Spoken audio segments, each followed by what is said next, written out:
Natalie and I were visiting with a friend, and he made a comment. He made a comment about soldiers and warriors, and he made a distinction between the two, just a little short analogy. And I told him as soon as he said that, I said, I'm going to plagiarize that, and I'm going to let you know right now, I'm taking that, and I'm going to use it.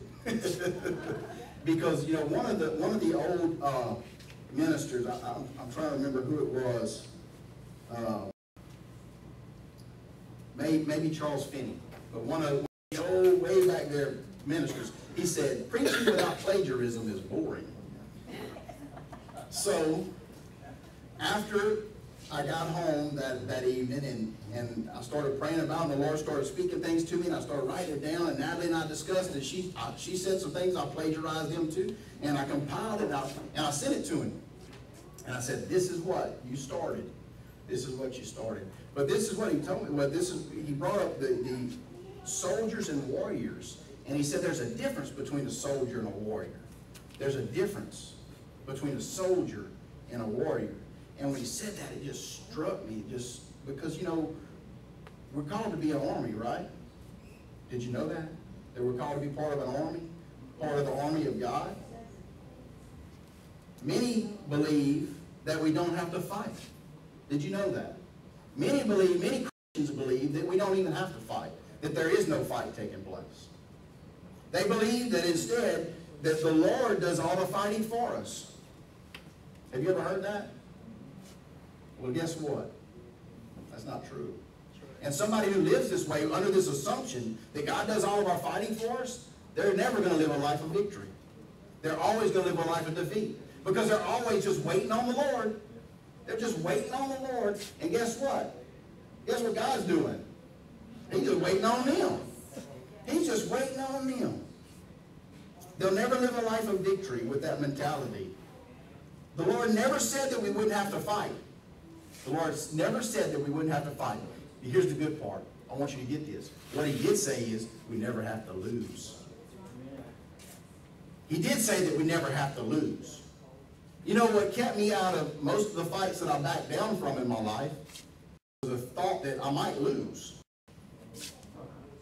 Y'all with me? That's not being a coward. That's being wise. If it was one that I was pretty confident I was going to win, I wasn't so quick to back down. Right? I'm not the only one.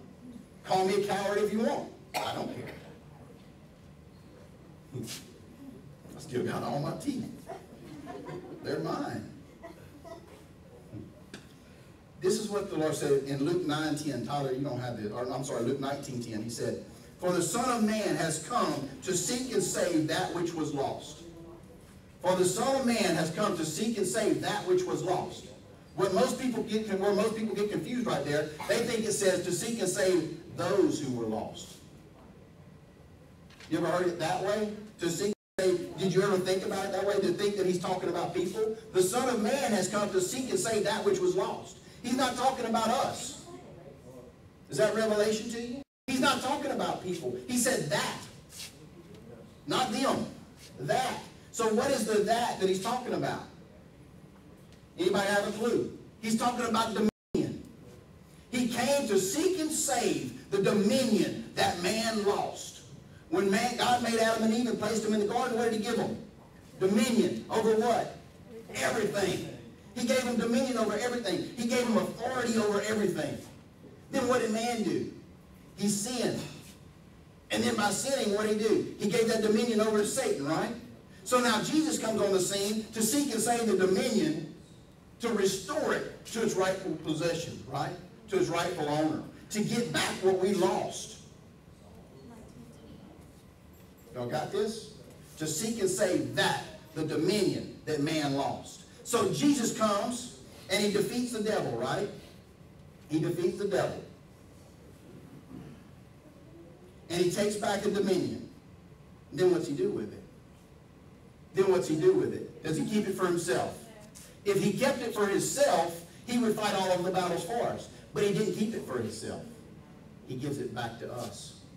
He gives dominion back over to us. So who has the power and authority? We do. Something would make us think that he fights all of our battles if he's given us the power and authority. Kenneth Hagin, in one of the stories that he shares, he said that that Jesus himself came to him in a vision and was speaking to him, giving him a direct word in a vision. And he said this little demon came and got between him and started jumping around and making all kind of racket. And he couldn't even hear what Jesus was saying, and he was distracted by this little demon. That's a picture of us. All right? So he's distracted. And Hagin is looking at Jesus thinking, why don't you do something? When are you going to say something? When are you going to stop this? And he's looking, he said finally he couldn't take it anymore. He said, in Jesus' name, shut up. And he said the little demon fell on the floor and trembling in fear. He said, but he didn't leave. He just stayed there trembling in fear. He said, so now I said, in Jesus' name, go. Get out of here. And he said he just took off running in terror. And he said he looked at the Lord and said, why didn't you do anything? Why didn't you say anything? He said, because I can't. I've given the authority to you. I've given the authority to you. So who has the authority? Everybody say, I do. I do. I have the authority. You have the authority. Who's going to win the battle? You are. You are. It's up to you whether you live a life of victory or a life of defeat. It's up to you. Jesus gave you all the tools to live a life of victory. So if you live a life of defeat, it's not his fault. If you're waiting on victory, quit waiting on him to bring it. He's waiting on you to speak it, to manifest it, to walk in it. He's waiting on you to stand up and fight for it. He's already given you all the tools to win the fight. You have to apply them. You have to put them into motion. Amen? You with me? Just bring revelation. Bring revelation to me because there's things I've been waiting on him to do. And the whole time he's waiting on me to do it. He's waiting on me to speak it, to walk in it, to manifest it. Amen? So when we're born again, whether we realize it or not, we're enlisted in the army of God. Now I want us to look at ourselves and determine if we're a soldier or a warrior. There's a big difference in a soldier and a warrior. What is the difference? I'll give you some definitions. A warrior, get this, one who is engaged in or experienced in battle. He's engaged and experienced in the battle. One who is engaged aggressively and energetically in the battle. He's not just there. He's there. You know what I'm saying? He's not just at the fight. He is the fight. He's aggressively engaging in battle. All of his energy is focused in the battle. Synonyms for a warrior: champion or a gladiator. See, there was a difference in Rome, in a Roman soldier and a gladiator, wasn't there?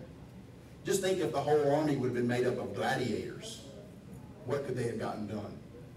Because one gladiator could take on a pretty good portion of their army, right? So, a synonym for a warrior is a champion or a gladiator. Now, on the other hand, let's look at a soldier. What's a soldier? By definition, it's one who serves in the army. He's just enlisted. He's an enlisted person. He's not a commissioned officer. He's just someone who has enlisted. He's not actively, enthusiastically, energetically engaged in a battle. He's just simply enlisted. That's most of the church, right? We just signed up. We just wrote our name and got our name wrote in the book. But we're not aggressively pursuing a battle. In fact, we're doing whatever we can do to get around one, right? Be honest. We're just doing what we can to stay out of a battle. We're not aggressively pursuing one. But guess what? Whether you want to pursue it or not, baby, it's coming. There's a battle coming. I'm telling you, you better be ready for it, because if you're not ready, you're going to get blindsided.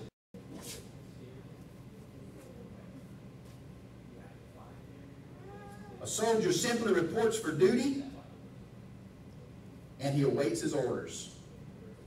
He is neither aggressively awaiting nor energetically pursuing the battle. Get this. A warrior is at home on the battlefield. A warrior is at home on the battlefield. A soldier is homesick on the battlefield. A warrior is at home. When he's on the battlefield, he feels at home. A soldier, when he has to go to the battlefield, he becomes homesick. A warrior lives for the battle. A soldier battles to live. A soldier hopes and prays for victory, while in the heart of a warrior, victory is already certain. You see? A soldier, he's in the trenches and he's praying and he's hoping for victory. A warrior, you can't convince him he's going to lose. Are you a soldier? Are you a warrior? A biblical example of soldiers and warriors is at the battle between David and Goliath. At the battle of David and Goliath, there were soldiers everywhere. Right? If you read that in 1 Samuel, if you read that account of the battle between David and Goliath, there were soldiers everywhere. It says the soldiers of the army of the Philistines, is what the Bible said, were on the mountain.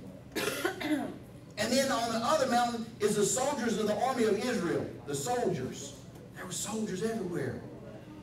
They weren't aggressively pursuing a battle. They were talking trash across the valley to each other. They weren't aggressively pursuing a battle. Was Saul a soldier or was Saul a warrior? I'm talking about King Saul, the king of Israel. Was he a soldier or a warrior? He was a soldier. He wasn't aggressively pursuing a battle. If he had been, he would have been in the valley. He would have been Goliath in the valley. Had he been a warrior, he was a soldier. So there were soldiers everywhere that day. There were only two warriors. There were only two warriors. David and Goliath both aggressively awaited and energetically pursued the battle, didn't they?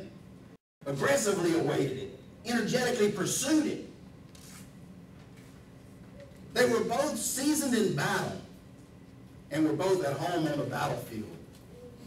One had killed many men, and one had killed many wild beasts. One was very certain in his ability. The other was very certain in the abilities of his God. One was arrogant, while one was confident. You could have never convinced Goliath that he was going to lose the battle to this ruddy teenager. This was a man of war. This was a man of war. A man of war. 9 feet 4 inches tall is what he was. The Bible talks about it in cubits and spans. And I looked that up, and the cubit and the span, if you add it together, it comes to 9 feet 4. He's 9 feet 4. It took men to carry his armor. I said men. One guy wasn't just going to grab his spear and throw it over his shoulder and walk out. It wasn't going to happen. It took men to carry. He had a man that carried his shield in front of him. He had a shield bearer that walked ahead of him, carrying his shield. He was a warrior, very at home on the battlefield. He could have never been convinced that he was going to lose to this ruddy teenager. 1 Samuel 17:44. And the Philistine, that's Goliath, right, said to David, "Come to me." Tell me if he's not convinced he's going to win. "Come to me, and I will give your flesh to the birds of the air and the beasts of the field." Now, you want to talk about a warrior? I'm talking about a little teenage boy. Smelled like a sheep. Been with the sheep, right? Now you got a man 9 feet 4 inches tall, in full armor, carrying a spear that one man couldn't hold, a javelin in the sheath on his back, a sword that David would have struggled to even pick up on his own, with a shield so big that somebody's got to walk before him carrying it. He's 9 feet 4 inches taller than that ceiling. And he said, "Now, I'm fixing to feed your flesh to the birds of the air." Intimidating? If you're a soldier, if you're a soldier, very intimidating. To a warrior, not at all. Not one bit. You could have never convinced David, 1 Samuel 17:45 through 47. You could have never convinced David that he was going to lose to Goliath. You could have never convinced him. Then David said to the Philistine, you come to me with a sword and a spear and with a javelin, but I come to you in the name of the Lord of hosts, the God of the armies of Israel, whom you defied. This day the Lord will deliver you into my hand, and I will strike you, and I will take your head from you. And this day I will give your carcass to the camp of the Philistines, and the camp of the Philistines to the birds of the air and the wild beasts of the earth. And all the earth will know that there's a God in Israel. Then all that assemble shall know that God does not save by the sword or the spear. For the battle is the Lord's, and he will give you into my hand. He will give you into my hand. Now, David made a comment right there. He said the battle is the Lord's. And I said a while ago that God didn't fight our battles for us. He didn't say that we wouldn't have to fight a battle. What he said is we didn't have to lose. You see, there's a difference. Now, he wasn't saying, I'm going to stay here and I'm going to pray, and God's going to strike you dead on the battlefield. Ain't nobody said. He said, I'm going to step out, and I'm going to act on what God's given me, and I'm going to use what he's authorized me to use, and I'm going to use what he's ordained, and then the deliverance is going to come. But if he had to walk down into the valley, guess what God was going to do? Nothing. Y'all with me? So you couldn't have convinced either one that they were going to lose. Why? Because they're warriors. Because they're warriors. Here's a key. I want you to get this. Here's a key. Recognition of the kingdom of your enemy is the key. Recognition of the kingdom of your enemy is the key. 1 Samuel 17:26. Then David spoke to the men who stood by him, saying, what shall be done for the man who kills the Philistine and takes away this reproach from Israel? For who is this uncircumcised Philistine that he should defy the armies of the living God? David recognized something. He recognized the kingdom of his enemy. He said, who is this what? He didn't just say, who's this giant? He didn't say, who is this Philistine? He pointed a very important part out. He said, who is this uncircumcised Philistine? David was recognizing something. He was recognizing that Goliath didn't bear the mark of the covenant. Right. See, in the Old Testament, the covenant that God has with Israel was the circumcision, right? That's not what we go by today, right? We do go by the circumcision, but circumcision of the heart. Circumcision of the heart. Okay?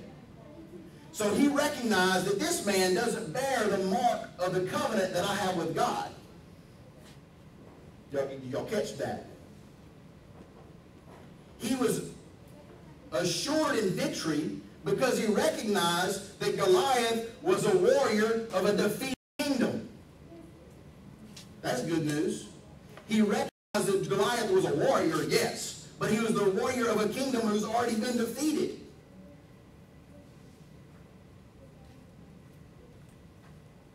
We should take note. When your enemies rise up,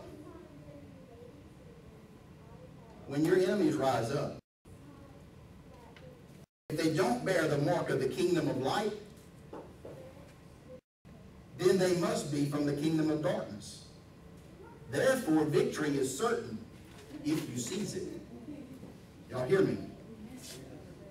Therefore, victory is certain if you will seize it. Because if they're not from the kingdom of light, if they don't bear the mark of the covenant that we have with God, if they don't bear the mark of the covenant, then what kingdom are they from? Somebody answer. They're from a kingdom of darkness. The kingdom of darkness was defeated. Right? For this purpose was the Son of God manifest, to destroy the works of the evil one, that no principality or power can stand before my God. Because he made it sure openly what? Triumphing over them in it. They were defeated, right? The powers of darkness were defeated, right? Yes. So why do we back down from the warrior of a defeated kingdom? Why do we let them rise up in power over us if they're defeated? If the devil, if the kingdom of darkness is inactive in any way in your life, he's trespassing. You got the right to run him off. How many property owners do we have in here? Do you have property? Okay, you go to your property, somebody's on it. What do you do?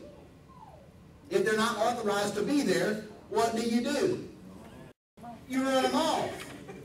Is there any question about it? Do you negotiate with them? Do you work out a deal? No, you tell them to leave. And what do you expect them to do? Leave. And if they tell you no, then what? It goes to another level. Right? And it goes to the level, it keeps going to different levels until the job is complete. Are y'all with me? But we let the devil trespass in our life all the time and we negotiate with him. You hear me? We negotiate. We work out a deal with him. And we compromise. He's trespassing. You got authority to make him leave. How can you make somebody leave your property? Because you have authority. With me? You have the authority to do that. You ever had somebody try to run you off your own land? I did. He came and met me, wanted to know what I'm doing there. I said, well, I'm hunting. You don't have permission. You need to go. I said, really? I don't think I need permission since I own it.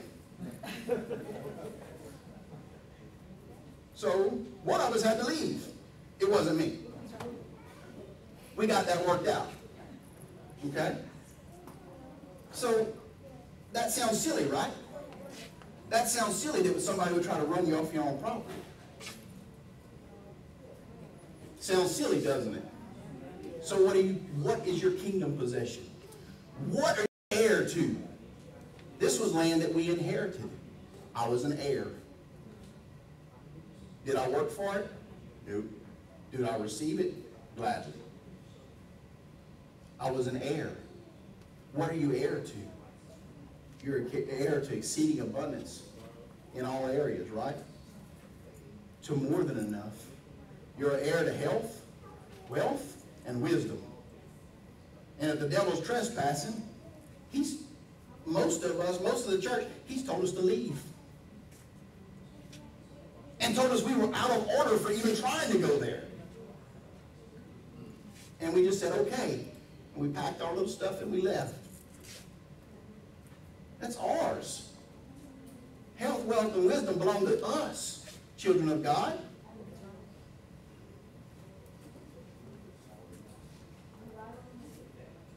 We need to recognize when our enemies don't bear the mark of the covenant. Your enemy may be sickness. Does sickness bear the mark of the covenant? The covenant says, by stripes you were/are healed. So does sickness bear the mark of the covenant? Therefore, it is a warrior of a defeated kingdom. Victory is yours if you seize it. If you grab a hold of it, it's yours. Your enemy might be lack. Does lack bear the mark of the covenant? The covenant offers exceeding abundance in all areas, does it not? Tell me if I'm wrong. Tell me if I'm wrong. Somebody, if I'm wrong, stop me. But from what I read, the covenant offers exceeding abundance. Are you a descendant of Abraham? Yes. Yes, you're a descendant. If you're a child of God, if you've asked Jesus into your heart, if you've given your life to God, you're a descendant of Abraham. What is promised to the descendants of Abraham? Blessings. What blessings? Abraham's blessing. How blessed was Abraham? He was so big, he had to split up the stuff and move. Because the land couldn't contain him and all of his stuff. Abraham's blessing belongs to you. One day I'm going to teach about what Jesus had, and it's going to shock you. Because most people think that Jesus was broke and had nothing. You don't have to study very long and hard to figure out that's not true. I'll just say this. At his birth, kings laid their wealth down before him. What did they bring? We sing songs about it. We three kings of Orient, or whatever that means. Bearing gifts. We've traveled so far. What were the gifts that they were bearing? Gold. They didn't just flip him a coin when they walked by. He wasn't a beggar on the street. They didn't just toss him a coin in his hat. They should. They brought him kingly wealth. They brought him wealth fit for a king. You hear me? From that day forward, you never read anywhere where Joseph had a carpenter shop. Stop me if I'm wrong. They traveled. Everywhere they traveled. They were nomads. He didn't have a carpenter shop. He wasn't building houses. They traveled. They left there and they went, right? And they wasn't just traveling, him and Mary and Joseph on a donkey. They had an entourage. They had so many people traveling with them that they left Jesus in the temple when he was a little boy and didn't notice he was gone. How does that happen? Because there was a crowd. Come on, y'all. There was a crowd. Who was paying for all these folks? Somebody. Where were they getting the money? From the money the kings brought is what I'm thinking. Later on it said these wealthy women followed his ministry everywhere. And they wanted the bill for everything. You know who has more money than a wealthy man? His wife. A wealthy man has everything he owns. She has everything she owns plus everything he owns. Simple. If Jesus was broke, why did he have a treasurer? When there was thousands of people, 10,000 people maybe on a hillside, what did his disciples say? Should we stop and go buy food for all of them? Isn't that what he said? How was he going to do that? Was he going to shake them down? Was he going to take up an offering so he could go buy them food? Huh? Yeah, I know. He multiplied the fish and bread. I know. But the disciples said, should we go buy it? They didn't have enough faith for him to multiply the money. Just being honest, they didn't have enough for him to multiply the fish. So obviously they didn't have enough for him to multiply the money. So obviously they had enough in the offering box, y'all with me? In the treasury box. I don't know how I got off on Jesus being wealthy, but I wasn't supposed to. The covenant that you have is not a covenant with lack. Your enemy may be depression. Does that bear a mark of the covenant? No. God said that he came that we might have what? Peace. Life, health, peace. We go on and on. Your enemy might be fear. Does fear bear the mark of the covenant? No. The covenant offers power, love, and a sound mind. Your enemy might be bondage or addiction. Does that bear the mark of the covenant? Does that bear the mark of the covenant? No. The covenant offers liberty to the captives. Y'all hear? So if your enemy doesn't bear the mark of the covenant, it's from a defeated kingdom. Therefore, victory is yours. All you have to do is take possession of the victory. You might have to fight a little bit. You hear? You might have to fight a little bit. But the victory is yours if you fight a little bit. If you stand firm and speak the word. Warriors are not born. Warriors are not born. They are made. Warriors, here's something. Warriors always start out as soldiers. Warriors always start out as soldiers. He doesn't just come and enlist one day and he's a warrior. He's got to go through some stuff.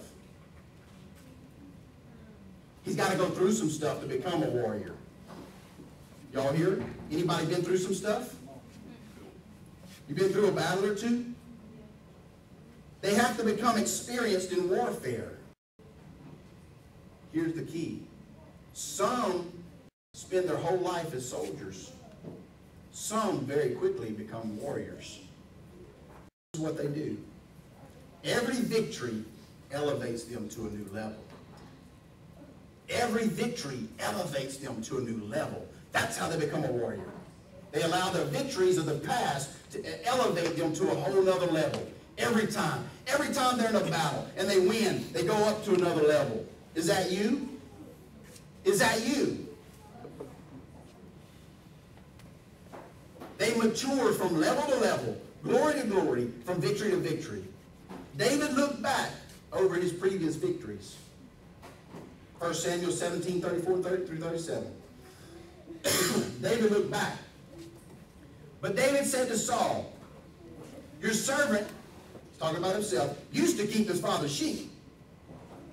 I just saw that. Where did David just come from? Where did he just come from? He was just with the sheep. He left the sheep, went to his father, got the food, bring to his brothers. In fact, in a minute, we're going to read where his brother said, hey, who's with the sheep? Who was supposed to be with the sheep? David. But what did David say right here? David already took a new level before the battle even happened.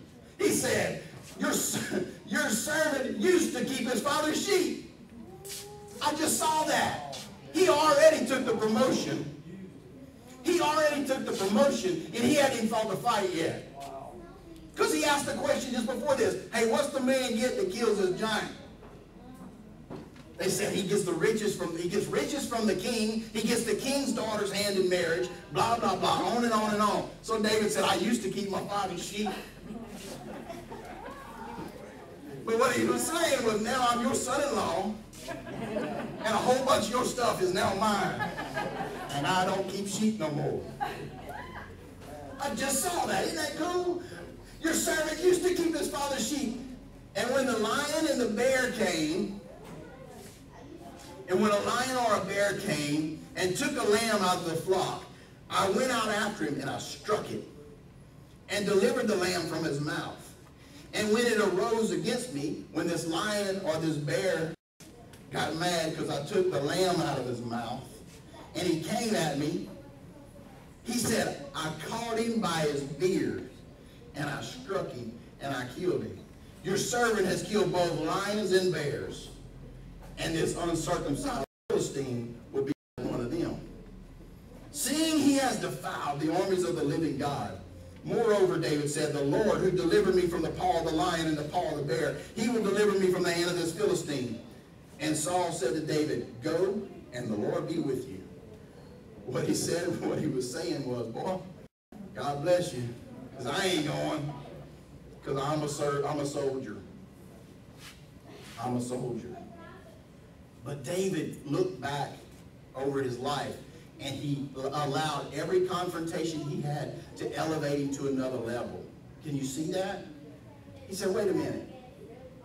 If the lion didn't kill me, can you imagine? We're talking about a video the other day that this guy, he has this pet lion, and he goes and he lets out of the cage. This lion just runs and jumps on him, and he holds it, and the lion just rubs all over him, and that's so neat. But I told Josh, but one day, you'll read about him one day in the news. I hate to speak that over the fellow, but you got to have a little more wisdom than that. Because there's been a lot of people that have been in that position, but one day, right? Stop it. But could you imagine catching that lion by the beard and punching him in the nose? Can you imagine that? But he looked back over his life, and when he snatched the bear, the lamb back from the bear, he allowed that to elevate him to another level. Bear. I was watching a deal on grizzly bears, and they were talking to this rancher in Montana, and he said, I watched a grizzly bear come from the mountain. And he said, I had a Hereford bull. And he said, I saw that grizzly bear take his paw and hit that Hereford bull on the side of the head with his paw. And he said, knocked his head off. Knocked his head off. How big around a Hereford bull's neck? Big. He said, knocked his head off. That was impressive to me. That's power. That's power like I can't even fathom. Right? But he said when the bear came down, I grabbed him by the beard. I killed him too. So what's this uncircumcised Philistine making all this racket? What's that all about? He don't bear the mark of the covenant. He doesn't bear the mark of the covenant. He is a warrior, all right, but he's fighting for a defeated kingdom. He's already succumbed to defeat. All I have to do is walk into victory. David recognized all of this. Now you start seeing a picture of why God said David's a man after my own heart. You know, and I've heard the story about, well, David repented quickly. Yeah, that's part of it. That's part. But God saw something in this young man's heart. He said, hey, he knows how I operate. He operates just like I do. He's a man after my own heart. You want to be a man after God's own heart, a woman after God's own heart? Start acting like David did. Start acting like David did. Stop losing stuff. Stop giving in to defeat before you even fought the fight.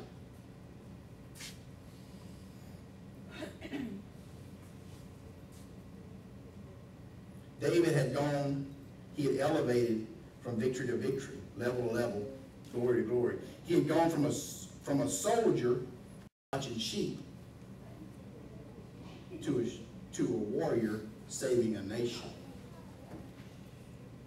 The weight of the nation was on this young teenage boy's shoulders, because the deal that was made was, Goliath said, if I kill you, Israel becomes our slaves. And if you kill me, we'll become your slaves. But in Goliath's mind, that never happened. Okay? So now the weight of the nation was on this young boy's back.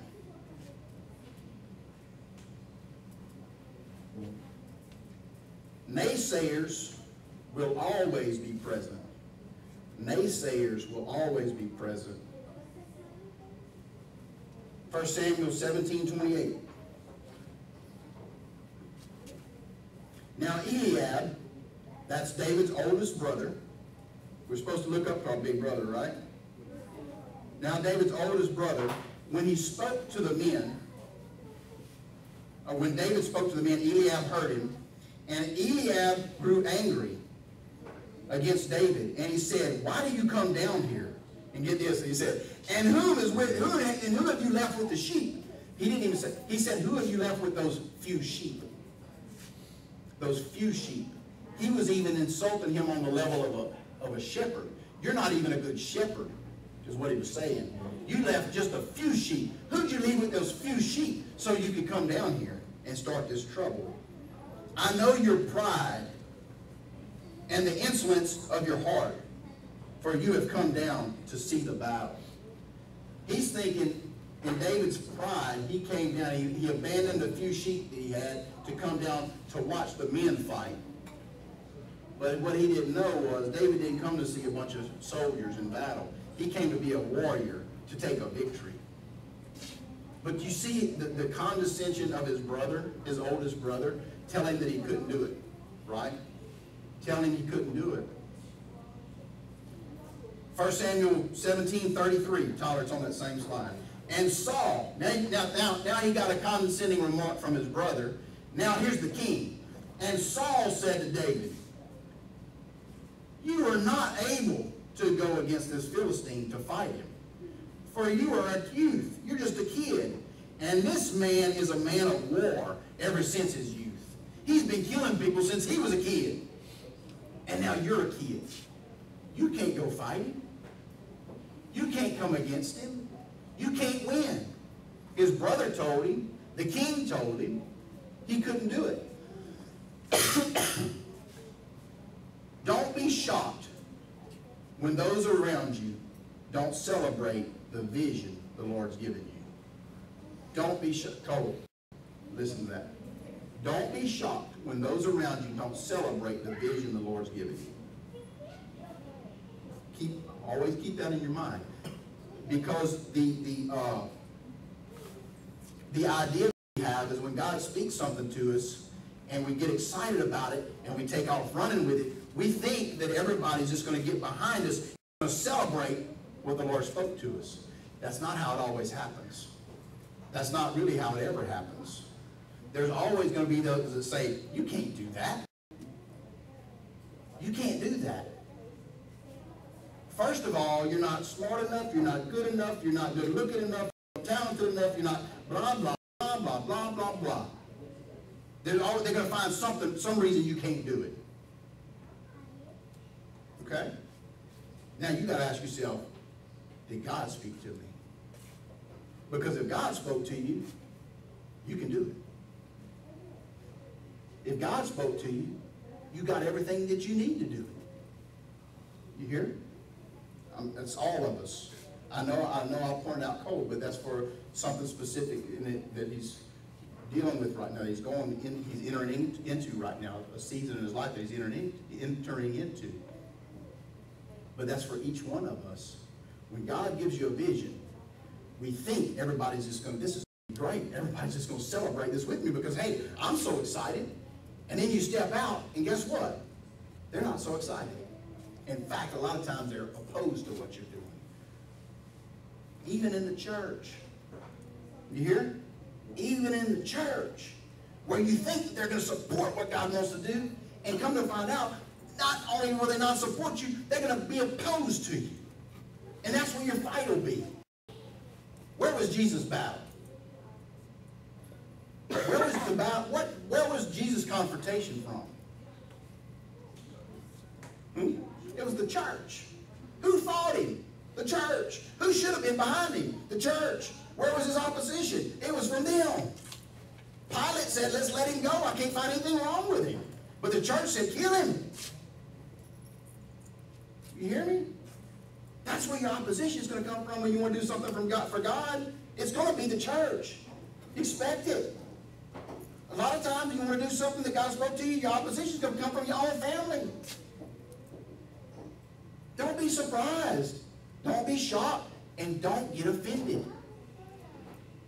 Because if you could, that goes right back to the first thing the Lord told us at the beginning of the service. If you become offended, you just rendered yourself as unusable.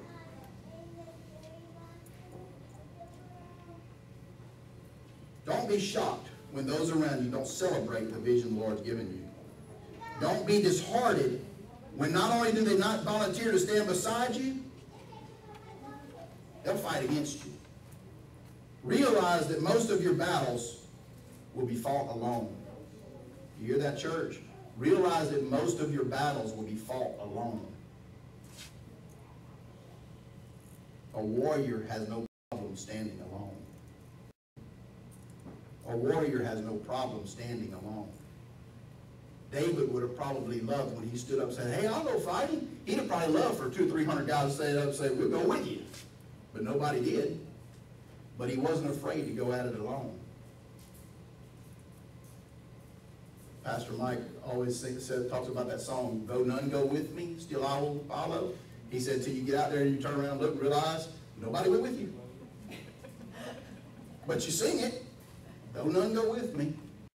But that's reality. When you step out in faith, realize that probably none are going to go with you.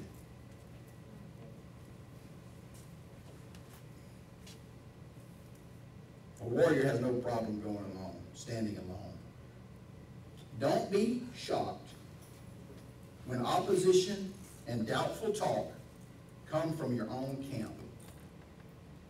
Don't be shocked when the negative talk and the opposition comes from your own camp, from your own group, the ones that you thought were going to support you. Don't be shocked. Don't be shocked. Stand firm. Stand firm. You can't give in to fear when the threats come. You can't give in to fear when the threats come. You can't give in to fear at the size of your enemy. You hear? You can't give in to fear at the size of your enemy. Realize there's a defeated kingdom. Stand in faith. Stand firm in your full armor. Ignore the naysayers. You fight from a position of authority. You fight from a position of authority. Your position is where? Where are you positioned? In Christ. And where is that? Where is Christ? And if somebody says in my heart, I'm throwing my iPad at you. Where's Christ? Seated in heavenly places. Where at? Where's his seat?